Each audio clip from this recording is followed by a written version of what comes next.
sorry to say that I don't have presentation because I would like to use this 15 minutes to share my experience in the area of digitalization and automation. Probably I would be able to share. In fact, my predecessors, all speakers have covered most of the my presentations. Rather, I have a few unique things which I would like to touch upon. Just to start, I would like to look at the macro level of globalization, where if you ask Mr. Tim Cook why you are going to China a few years back, when somebody asked, he stated that I go to China because I get highly skilled labor. The second thing which he told that it is highly unique thing in China is that spirit to perform is very high, which I think it's a cultural aspect. Then he said deep vocational expertise they have, then advanced manufacturing and technology that they have, and few precision and high precision tooling that they have.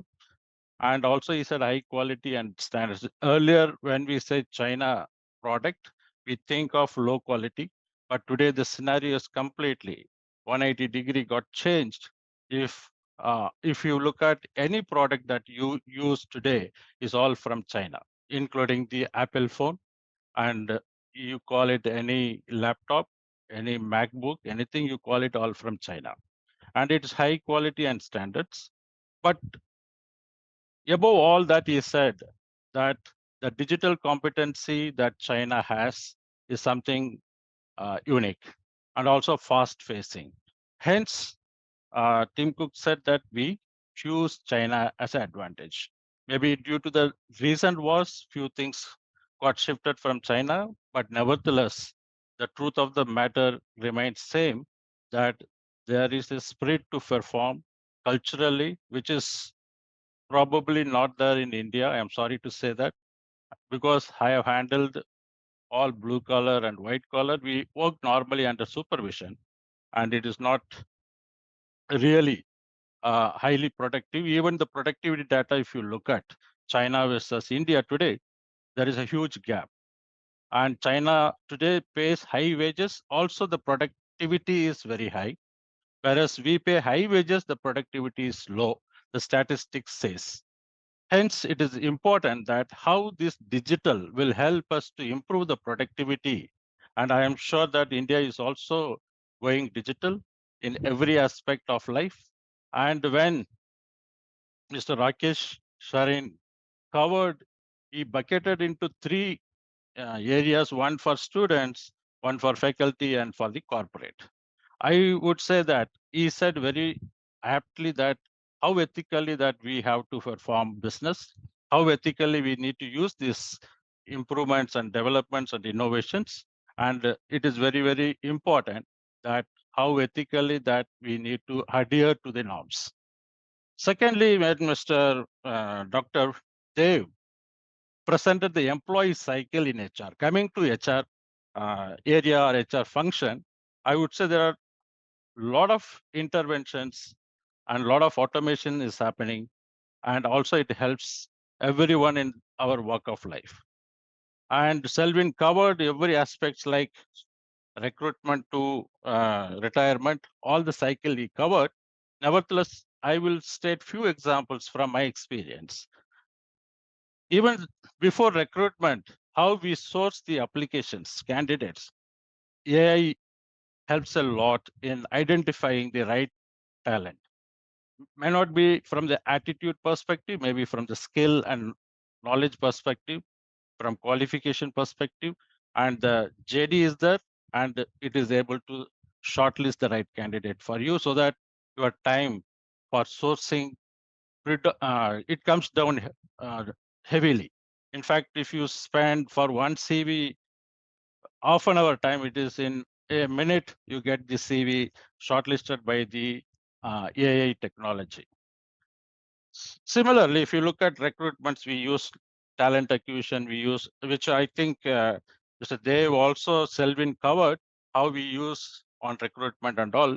But very importantly, onboarding, I can give an example that in 32 years of my experience in HR, first time when I joined 15 months back in Bosch from ITC, I experienced my onboarding was very, very smooth. Within 30 minutes, all my documents, everything got signed right from provident fund, superannuation, gratuity, extra, everything what is required. Within half an hour, everything was ready. My laptop and uh, email ID, everything was um, on my desk, and within 30 minutes, everything got resolved. Earlier, we used to do for about 1 week, fill up the forms and write from all that takes some 1 week to complete. After that, also we don't resolve the problems. Hence, this technology really helps.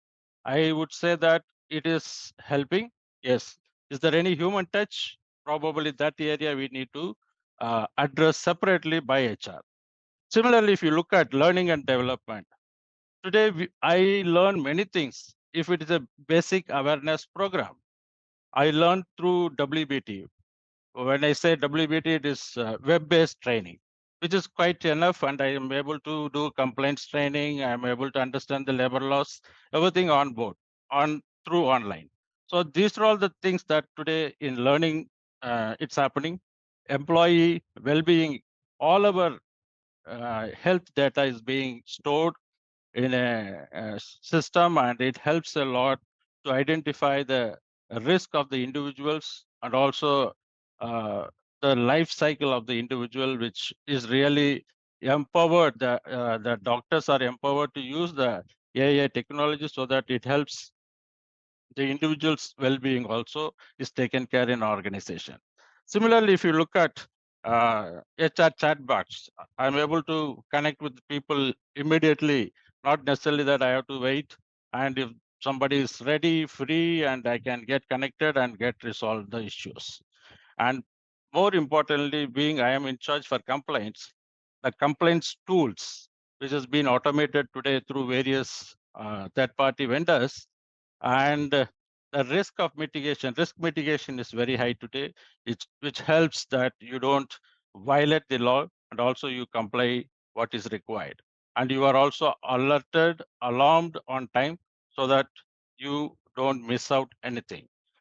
Similarly, many aspects, PMS and all that Selvin has already touched upon, which I don't want to again go back. But one important thing, the area which is important, what is that corporates or organizations, a responsible corporates, what it should do and what we are doing, probably that part I can cover it up. And I would say that we have recruited a guy in our HR department who is an MBA postgraduate, but who is 100% blind by birth. And we were thinking, deliberating before recruiting, should we do or should we not do? Will it work or will it not work? All that debate happened. Finally, we took a call that let's do that. Today, I would say that he joined 3-4 months back. Today, he is also for, he may not do 100%, but I could say that he is able to do 70-80% of what a normal person can do. And how he does, how he operates, how does he approach the work? If you look at it, he uses certain, I'm not a technical guy, but I am told that he uses that accessibility option in MS and also voice command. He uses the voice command, uses the dictate option, and he types which he can hear, that is the screen reading, which is helping him. Whatever he types, it gets confirmed back to him and he makes it. And also he uses that Google Bard, BARD, Google Bard, which is similar to ChatGPT and other softwares like JAWS. JAWS is nothing but job access with speech, and NVDA, non-visual desktop access.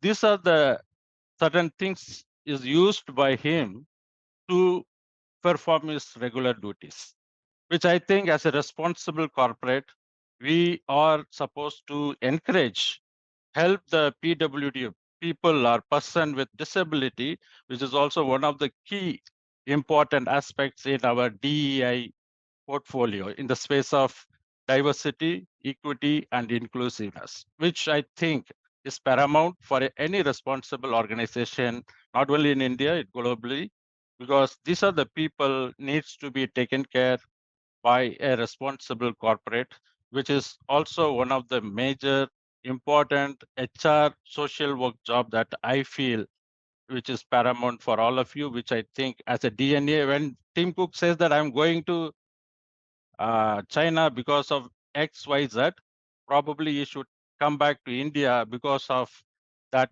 we have a responsible corporates who helps the people with disability. Thank you so much. All the best for your conference. Thank you.